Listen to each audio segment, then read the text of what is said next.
Partnering for Progress is a group of people who are committed to holistic development in rural communities in Kenya, one particular part of Kenya. By holistic development, we're talking about health, education, water, and economic development in the form of agriculture.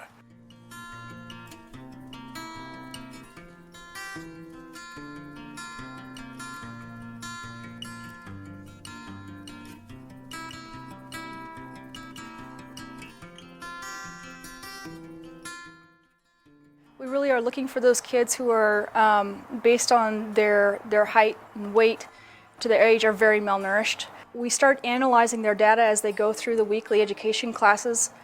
We basically just gather the mothers, they have a group meal, we start talking about nutrition and also health maintenance for children. So that's kind of neat because we get to see them kind of progress upward on the graph every week and to see them improve slowly, and then we get to graduate them out of the program, which is really neat. So it doesn't require extravagant measures to really save these kids. It just requires educating and empowering the moms and the caregivers on how to take care of their children. When I first contacted the nurses in Kenya, and I was saying, what things should I bring? You know, my first trip down, they're like, oh, gloves. Please bring gloves. Gloves are, they don't have gloves all the time. They don't have soap all the time. They don't have running water. They may or may not have electricity. A lot of times they don't have sutures. They don't have very basic supplies. They might have Tylenol, maybe. We don't realize just the blessing of all the things that we have. And I know the nurses, there are times when they don't have gloves.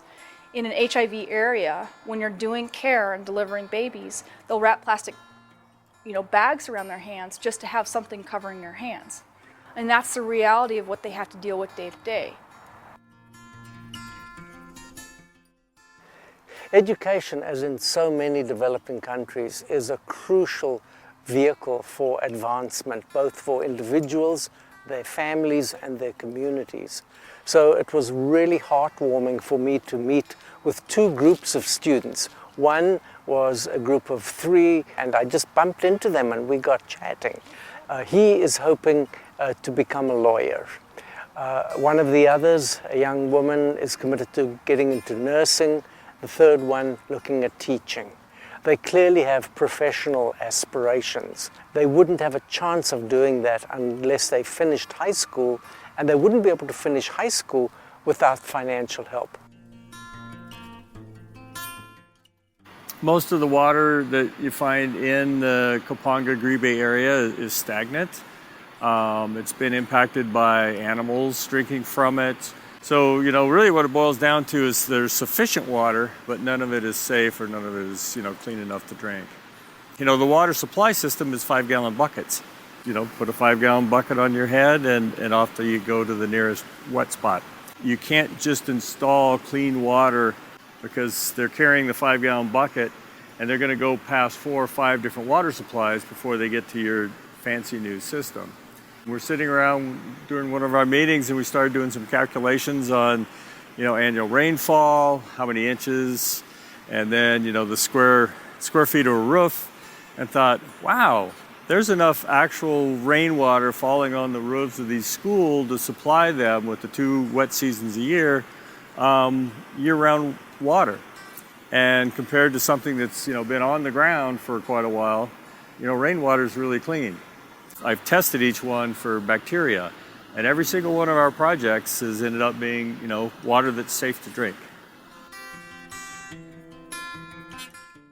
Our philosophy is what does a community need? They come to us with an idea, and then we say, well, we could do this piece of that idea. This is what we can support, but what are you going to do? And how will the community support that idea? The farming project was their idea, and they came to us. If we had more fertilizer, if we had a farming agricultural mentor that could help us grow better crops, we could have a more abundant crop. Then they decided they wanted a latrine, so we helped them with the funding for the latrine. And we'll provide X, they provide Y, just like at the schools. So we try not to tell them what they need, because we know that doesn't work. The neat thing about Partnering for Progress is that really and truly we're working with the community to empower the community and to increase capacity. You can see progress. We used to work in a single village. Now we're working in a larger geographical area. We're serving more people. We cannot hope to begin reaching all the needs that are out there in the world, but we can do something in one place for a handful of communities. So you've seen the power of the work that Partnering for Progress is doing in Kopanga. So I ask you to please open up your hearts, give generously, or volunteer to help us in Spokane, volunteer to go to Kopanga and help and work among the people there. We need your support, whether it's your time or your treasure. We can do good work in Kopanga if you are working with us. Thank you for being here tonight.